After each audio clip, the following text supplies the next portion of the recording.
Fitness has always been a part of my life, but one story I can remember that really kind of switched things for me was I was in like 5th grade and we were playing hide and go seek, and I was hiding, and there was this kid. He was like, "Joey, I can see you because you're fat." And I was chubby.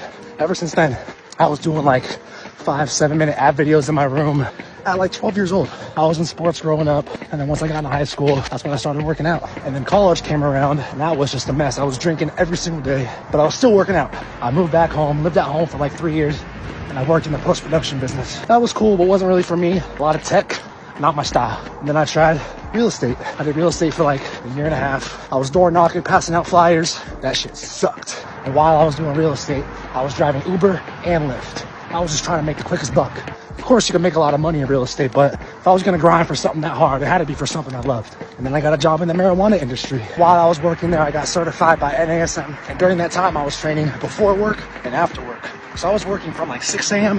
to 10 p.m. for like 2 years. It came to a point where I was praying that my evening clients would cancel because I was so tired. I was like, damn, I gotta switch something up. If I'm starting to hate what I love, I gotta do something about it. The only thing I could really do was quit my 9 to 5. But that's scary because I was like, who's gonna fill that 9 to 5 spot? People work. But I took that risk.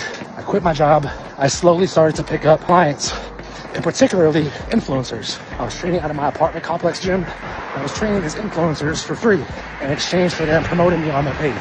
So in a sense, it was like free marketing for me. Eventually, I got kicked out of the apartment complex gyms, so I started to rent space from a private gym. Did that for a while, then COVID hit. That's when I started to go full force online. I started to come out with online programs, little challenges, but I still needed to train. So I was training out of my mom's backyard.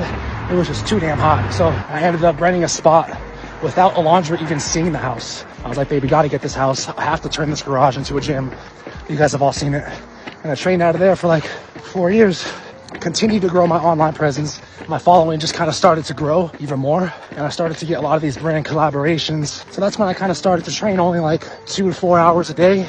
And it got to a point where I was like, I want to move. But there was really nothing holding us down in LA. I am so thankful to have gotten to a point to where I was able to kind of pick and choose where we wanted to live. And it's all because of you guys. The fact that I'm able to monetize off social media and building these brand partnerships and brand relationships is awesome.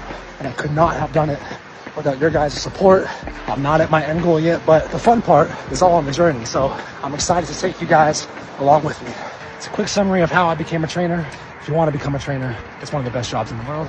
You get to help people get to their goals, feel better about themselves. And if you do it right, you get to do it from anywhere you want. Have a great day.